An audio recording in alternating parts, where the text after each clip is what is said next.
Hello दोस्तों, इस video में समझेंगे कुआं, नलकूप एवं नहरों द्वारा सिंचाई कैसे होता है।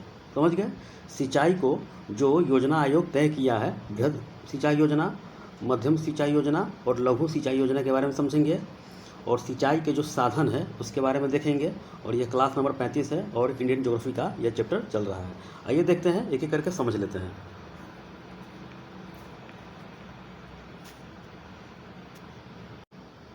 देखिए, इसमें समझेंगे कुआं, नलकूप एवं नहरों द्वारा सिंचाई कैसे होता है, इसके बारे में देखेंगे। यह पीटी के साथ मेंस में भी एग्जाम में क्वेश्चन दे देता है, मेंस में लिखने के लिए। समझ गए। और पीटी में जो क्वेश्चन देता है, देखिएगा कि इसमें ऑप्शन दे कर देगा। जैसे में सिंचाई कैसे होता है, नलकूप द्वारा कैसे होता है, किस माध्यम से होता है, दक्षिण भारत में कैसे होता है, उत्तर भारत में कैसे होता है। तो ये इसके बारे में क्वेश्चन ऐसे ही पीटी में क्वेश्चन देखिएगा। आपको प्रीवियस क्वेश्चन जब बनाइएगा तो दे देगा क्वेश्चन ऐसे ही। मैं आपको क्वेश्चन आगे कराऊंगा। चलिए आगे देख लेते हैं। पहले सिंचाई क्या होता है, इरिगेशन किसे कहते हैं। खेतों में फसलों को कृत्रिम रूप से जल देना, यानी कि आर्टिफिशियल रूप से जल देना सिंचाई कहलाता है। खेतों में फसलों को कृत्रिम रूप से जल देना सिंचाई कहलाता है। समझ गए। भारत की कृषि ज़्यादातर मानसूनी वर्षा पर ही निर्भर रहती है। यानी कि भारत में जो कृषि होता है, मानसूनी जो वर्षा होता है, चाहे दक्षिण पश्चिम हो का वर्षा हो, चाहे उत्तर पूर्वी का वर्षा हो या पश्चिमी विक्षोभ का हो, उसी पर ज़्यादातर निर्भर रहती है। यही कारण है कि जब मानसून ठीक रहता है तो उत्पादन फसल का बढ़ जाता है, और जब मानसून खराब होता है तो उत्पादन अपेक्षाकृत घट जाता है, यानी कि कम हो जाता है। भारत की उष्णकटिबंधीय मानसूनी जलवायु, वर्षा की असमानता और अनिश्चितता, जल का तीव्र वाष्पीकरण, मिट्टी की प्रकृति आदि कारणों से सिंचाई की आवश्यकता पड़ती है। समझ गए। भारत में सिंचाई के साधनों के अंतर्गत जो आता है, नहर के द्वारा होता है, नलकूप के द्वारा, ट्यूबवेल के द्वारा और तालाब इत्यादि के द्वारा सिंचाई किया जाता है। समझ गए। खेतों में फसलों को कृत्रिम रूप से जल देना सिंचाई कहलाता है। समझ गए। भारत का जो मानसून होता है, मानसूनी पर ही कृषि ज़्यादातर ये होता है, वर्षा पर ही निर्भर रहता है। भारतीय जो किसान है वो निर्भर होता है। समझ गए। जिस वर्ष यानी कि वर्षा हुआ, ठीक ठाक रहा तो उत्पादन बढ़ जाता है, और नहीं हुआ तो अपेक्षाकृत खराब हो जाता है, यानी कि उत्पादन घट जाता है। समझ गए। यह भारत की जो उष्णकटिबंधीय मानसूनी जलवायु है, वर्षा की असमानता पर निर्भर ये रहता है, सिंचाई किया जाता है। समझ गए। और भारत में जो साधन है, नहर के द्वारा, नलकूप के द्वारा, ट्यूबवेल के द्वारा, तालाब के द्वारा इत्यादि के द्वारा यह सिंचाई किया जाता है। अब समझ में आया। चलिए आगे देख लेते हैं। देखिए, अब समझते हैं भारत में शुद्ध बोए गए क्षेत्रफल यानी कि एरिया का कितना प्रतिशत भाग पर सिंचाई सुविधा उपलब्ध है। तो 46% पर उपलब्ध है। समझ गए। 46% भाग पर सिंचाई उपलब्ध है। समझ गए। कहीं कहीं 45% रहेगा, तो इसमें घबराने की ज़रूरत नहीं है। 46% भाग पर ही सिंचाई सुविधा उपलब्ध है। भारत में सर्वाधिक सिंचित क्षेत्रफल वाला जो राज्य है, उत्तर प्रदेश, राजस्थान, पंजाब एवं आंध्र प्रदेश है। ये समझ गए।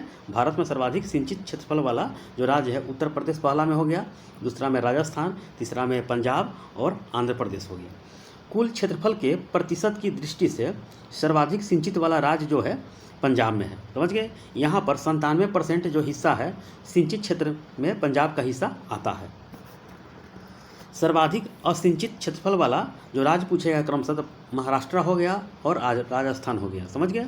राजस्थान, महाराष्ट्र जो होता है वृष्टि छाया प्रदेश में आता है। महाराष्ट्र जो विदर्भ क्षेत्र है, वृष्टि छाया प्रदेश के अंतर्गत आता है। इससे पहले जो वीडियो देख चुके हैं आप, दक्षिण पश्चिम मानसून के बारे में मैंने बता दिया था कि पूर्वी ढाल के सहारे वहाँ पे वर्षा नहीं होता है, पश्चिमी ढाल पर ही ज़्यादातर वर्षा हो जाता है। नागपुर विदर्भ वाला क्षेत्र जो है वृष्टि छाया प्रदेश के अंतर्गत आता है। वर्तमान समय में भारत में सिंचाई के प्रमुख साधन जो है कुआं, नलकूप है। समझ गए।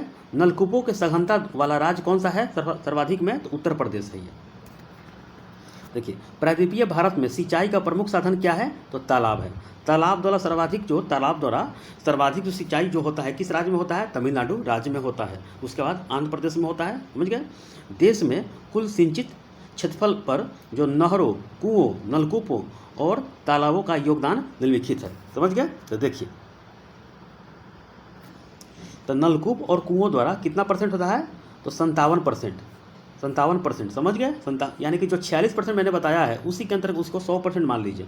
उसके अंतर्गत नलकूपों और कुओं द्वारा 57%, कहीं कहीं 55.9% एग्जाम में क्वेश्चन पूछा जा चुका है। नहरों द्वारा 32% या 31.4%, घबराने की जरूरत नहीं है, समझ गए। और तालाबों द्वारा 6% या 6.1% रहेगा, और शेष पर 5% रहेगा आपका जो सिंचित क्षेत्र हो गया, यानी कि सिंचाई होता है ये, समझ गए। तो नलकूपों द्वारा ज़्यादा होता है, नहरों द्वारा, उसके बाद तालाबों द्वारा, और शेष पर 5% होता है। आगे देख लेते हैं। देश में 4 जो नहर सिंचित राज्य है, कौन सा है? तो उत्तर प्रदेश, राजस्थान, आंध्र प्रदेश और पंजाब, ये सब डाटा पूछ लेता है।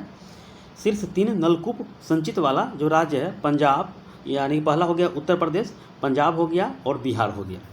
शीर्ष 2 तालाब से सिंचित वाला राज्य कौन सा है? तो तमिलनाडु और आंध्र प्रदेश हो गया, समझ गए। चलिए आगे देख लेते हैं। देखिए महाराष्ट्र का जो क्षेत्र है, अधिकांश मैंने बता दिया था इससे पहले वाले वीडियो में, महाराष्ट्र का जो अधिकांश क्षेत्र वृष्टि छाया प्रदेश के अंतर्गत आता है, यानी कि शामिल है। अर्थात मानसून की अरब सागर शाखा पश्चिमी घाट पर्वत से टकराकर पश्चिमी घाट के पश्चिमी हिस्सों पर तो वर्षा करता रहता है, लेकिन पश्चिमी घाट की, यानी कि देखिए जो पश्चिमी घाट के पूर्वी जो भाग है, पूर्वी भाग, यहाँ पे वर्षा नहीं हो पाता है, जिसके कारण पश्चिमी घाट पर्वत के पूर्वी हिस्से सूखे रह जाते हैं, यानी कि ये क्षेत्र सूखा हो जाता है, समझ गए। सूखा हो जाता है, महाराष्ट्र वाला क्षेत्र सूखा हो जाता है। उदाहरण महाराष्ट्र का विदर्भ क्षेत्र यहाँ पे सूखा हो जाता है। महाराष्ट्र के विदर्भ क्षेत्र में कुआं और नलकूप आदि भी नहीं लगाया जा सकता है, क्योंकि यहाँ की भूमि बहुत ही पथरीली, यानी कि पत्थर पर खोदना बहुत मुश्किल है। इसके साथ ही यहाँ वर्षा भी नहीं होती है, जिसके कारण यहाँ तालाब आदि नहीं पाए जाते हैं, यानी कि तालाब जो नहीं यहाँ पे नहीं पाया जाता है। अब देखिए दक्षिण भारत का क्या कहानी है, देख लेते हैं। दक्षिण भारत में तालाबों द्वारा सिंचाई परंपरागत रूप से की जाती रही है, ठीक है, जिसका मुख्य कारण उसकी भौगोलिक स्थिति है। प्रायद्वीपीय भारत का भाग जो है पठारी क्षेत्र है, समझ गए। प्रायद्वीपीय भारत का जो क्षेत्र है पठारी भाग है, पठारी क्षेत्र है, समझ गए। तो भूमि के पथरीली होने के कारण यहाँ नहरें बनाना आसान नहीं, क्योंकि पत्थर पर नहर खोदना बहुत मुश्किल हो जाता है। दूसरी ओर यदि किसी नहरें यहाँ बना भी दी जाए तो यहाँ सतह पर सूक्ष्म दरारें पाई जाती हैं, यानी सतह पर जो है सूक्ष्म दरारें पाई जाती हैं। इन दरारों से नहरें का जल रिस कर बह जाता है। यहाँ कुआं खोदना भी अत्यंत खर्चीला होता है, समझ के, बहुत ज़्यादा ड्रिलिंग करना पड़ता है। यहाँ यदि नदियों से नहरों को निकाल भी दिया जाए तो नहरें से विशेष लाभ नहीं होता है, यानी नहरों से विशेष लाभ नहीं होगा, क्योंकि दक्षिण भारत का अधिकांश जो नदियाँ हैं मौसमी नदियाँ हैं। यही ऑप्शन देकर आपको दे देगा, दक्षिण भारत की नदियाँ मौसमी है, उत्तर भारत की नदियाँ सालाना, यानी साल भर बरसात पानी रहता है इसमें है, ऐसे ही आपको ऑप्शन दे देगा।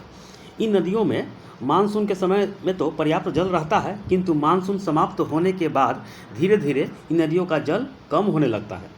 प्रायद्वीपीय भारत के ऊबड़ खाबड़ होने के कारण यहाँ थाली नुमा, यानी कटोरी नुमा स्थलाकृति पाई जाती है, यानी कटोरी नुमा स्थलाकृतियाँ पाई जाती है। इन स्थलाकृतियों में वर्षा का जल भर जाता है, यानी वर्षा के समय में ये कुआं बना दिया जाता है, यानी कि तालाब के टाइप का, उसमें जल भर जाता है। इन स्थलाकृतियों में वर्षा का जल भर जाता है। धरातल के चट्टानी होने के कारण यहाँ जल का रिसाव नहीं हो पाता है, समझ गए, जिसके कारण भारत में तालाबों में देर तक पानी बना रहता है। इन्हीं कारणों से दक्षिण भारत में तालाब सिंचाई को अत्यधिक महत्वपूर्ण माना गया है। अब समझ में आ गया, नहरें रिसिस का पानी भाग जाता है, लेकिन तालाब यहाँ पे वर्षा का पानी रहता है। चलिए आगे देखें। भारत में सिंचाई, इरिगेशन इन इंडिया, चलिए देख लेते हैं। योजना आयोग ने सिंचाई साधनों संबंधित योजनाओं को 3 भागों में बांटा है, समझ गए। योजना आयोग ने 3 भागों में बांटा है, समझ गए। देखिए बृहद सिंचाई योजना, मध्यम हो गया और लघु हो गया। तो बृहद सिंचाई योजना के अंतर्गत देखिए, इस योजना के अंतर्गत 10,000 हेक्टेयर, यानी 10,000 हेक्टेयर या उससे अधिक कृषि सिंचित भूमि के लिए सिंचाई योजना बनाई जाती है। यानी 10,000 हेक्टेयर के ऊपर जो है भूमि है, उस पर कृषि सिंचित भूमि के लिए योजना बनाई जाती है। इसके तहत बड़ी बड़ी नहरें, बांध बनाया जाता है, बहुउद्देशीय परियोजनाएं सम्मिलित की जाती हैं, समझ गए। इसके अंतर्गत मध्यम वाला देख लेते हैं। इसके तहत 2,000 से लेकर 10,000 हेक्टेयर के बीच सिंचित भूमि से संबंधित क्षेत्रों को सम्मिलित किया जाता है। तो बृहद में 10,000 से ऊपर हो गया और मध्यम से 2,000 से लेकर 10,000 के बीच में, समझ गए। इसके अंतर्गत छोटी छोटी नहरों का निर्माण किया जाता है। और लघु वाला में 2,000 से कम हेक्टेयर से, यानी 2,000 कम हेक्टेयर भूमि सम्मिलित की जाती है। इसमें कुआं, नलको, तालाब, ड्रिप सिंचाई यानी कि ड्रिल सिंचाई आदि को सम्मिलित किया जाता है। भारत में सर्वाधिक सिंचाई इसी योजना के माध्यम से की जाती है। भारत में 62% सिंचाई आपूर्ति इसी माध्यम से की जाती है, यानी कि लघु के माध्यम से किया जाता है, समझ गए। सिंचाई का ये साधन है। जैसे में 1 अप्रैल 2015 से लघु सिंचाई के घटक खेत जल प्रबंधन को प्रधानमंत्री कृषि सिंचाई योजना में मिला दिया गया, समझ गए। अब आगे देख लेते हैं, चलिए। देखिए भारत में सिंचाई का जो साधन है, देखिए देख लेते हैं पहले। तो कुल सिंचित क्षेत्र के आधे से अधिक भाग पर सिंचाई छोटे साधनों जैसे कुएं, तालाब, झील, नलकूप, जलाशय आदि की सहायता से की जाती है, जबकि शेष भाग की सिंचाई नहरें आदि से की जाती है। समझ गए सिंचाई का जो साधन है। आगे देख लेते हैं। कुआं एवं नलकूप द्वारा सिंचाई। देश की कुल सिंचित भूमि के 57% से अधिक भाग की सिंचाई कुओं एवं नलकूपों द्वारा की जाती है। वर्तमान में यह भारत में सिंचाई के प्रमुख साधन हैं। राजस्थान, गुजरात, महाराष्ट्र, पंजाब तथा उत्तर प्रदेश में यह सिंचाई के प्रमुख साधन है। इसके अलावा बिहार, तमिलनाडु, आंध्र प्रदेश, कर्नाटक, हरियाणा राज्यों में भी इसकी सहायता से सिंचाई की जाती है। नलकूपों की सर्वाधिक संख्या उत्तर प्रदेश में ज़्यादा है। इसका विस्तार जो है सरयू जो नदी है उसके पार के मैदान में बहुत ज़्यादा इसका विस्तार हो गया है। तो पूछेगा इसका लाभ और हानि क्या होगा। समझ गए, लाभ और हानि क्या है कुआं और नलकूप द्वारा। ये तो होता है सिंचाई किया जाता है, लेकिन इसका लाभ और हानि देख लीजिए। देखिए लाभ क्या होता है। निर्धन किसानों के लिए सिंचाई का सुगम सस्ता, यानी कि गरीब किसानों के लिए यह सिंचाई सुगम और सस्ता है। मृदा यानी कि मिट्टी के लवणीय होने का खतरा नहीं रहता है। यह लाभ हो गया। और इसका हानि क्या है, हानि देख लेते हैं। केवल सीमित क्षेत्रों में ही सिंचाई की जाती है। समझ गए। गर्मी के मौसम में भूमिगत जल का स्तर अत्यधिक नीचे चला जाता है, जिसके कारण पेयजल में अधिक समस्या होती है। बिजली की कमी के कारण भी बाधा उत्पन्न होती है। कठोर चट्टानी क्षेत्र और प्रायद्वीपीय पठारों में कुआं खोदना बहुत ही कठिन कार्य है। इसका ये हानि हो गया। चलिए आगे देख लेते हैं। अब देख लेते हैं नहरों द्वारा सिंचाई जो होता है देख लेते हैं। कुआं तो देख लिए नलकूप द्वारा, अब नहर के द्वारा। भारत में सिंचाई का दूसरा प्रमुख साधन है नहर, जिसके कारण यानी कि जिसके द्वारा 32% भूभाग पर सिंचाई होता है। उत्तर भारत में जहां नदियों की संख्या बहुत ज़्यादा है, नहरों द्वारा सिंचाई अत्यधिक की जाती है उत्तर भारत में। जबकि दक्षिण भारत में कठोर चट्टानी संरचना का विकास होने के कारण नहर निर्माण करना अत्यधिक कठिन है। उत्तर भारत में मुलायम जलोढ़ मृदा का विस्तार, यानी कि हिमालय वाला रेंज है, यहाँ पे मृदा का यानी कि विस्तार है। समझ गए। विस्तार होने के कारण नहरों का जाल निर्मित करना अपेक्षाकृत आसान है। यही कारण है कि सतलज गंगा मैदानी क्षेत्रों में नहरों की संख्या अत्यधिक है। नहरों द्वारा देश के कुल सिंचित क्षेत्र का सर्वाधिक विस्तार उत्तर प्रदेश में है।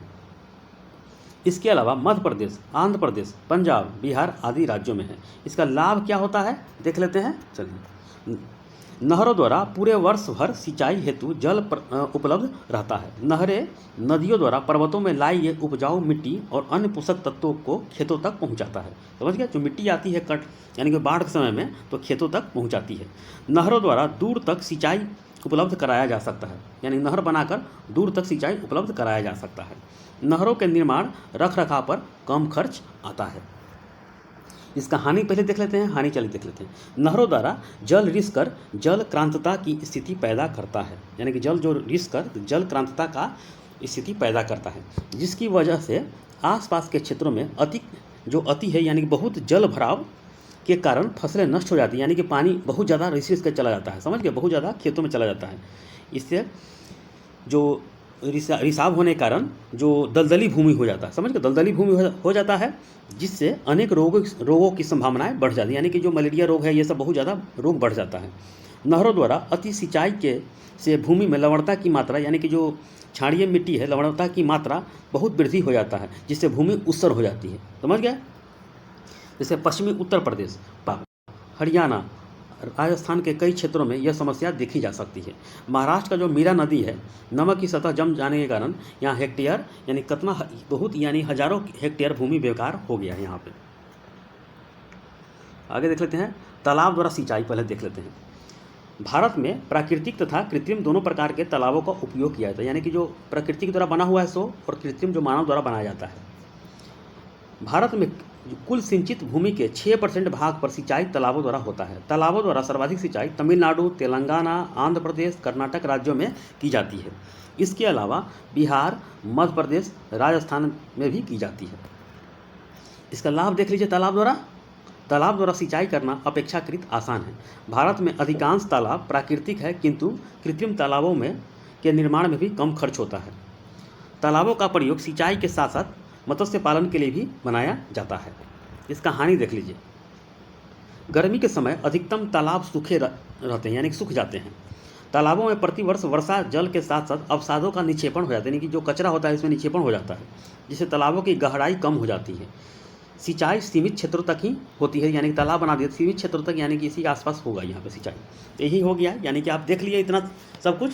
इसके बाद और कुछ टॉपिक है, 1-2 टॉपिक और है, इसके बाद ये आपका सिंचाई वाला चैप्टर खत्म हो जाएगा। जैसे मैं ऊपरी गंगा नहर परियोजना बनाया गया है, निचली गंगा हो गया, पश्चिमी यमुना नहर परियोजना हो गया, आपको ये मैं आपको बता दूंगा, समझ गए। इसका अगला टॉपिक होगा प्रमुख नहर सिंचाई परियोजना, समझ गए। इसके बाद धीरे धीरे आपका कृषि आएगा, कृषि के बाद उद्योग में चलेंगे, उद्योग जो धंधा है भारत में चलता है, उसके बाद ये आपका इंडियन ज्योग्राफी खत्म हो जाएगा, समझ गए।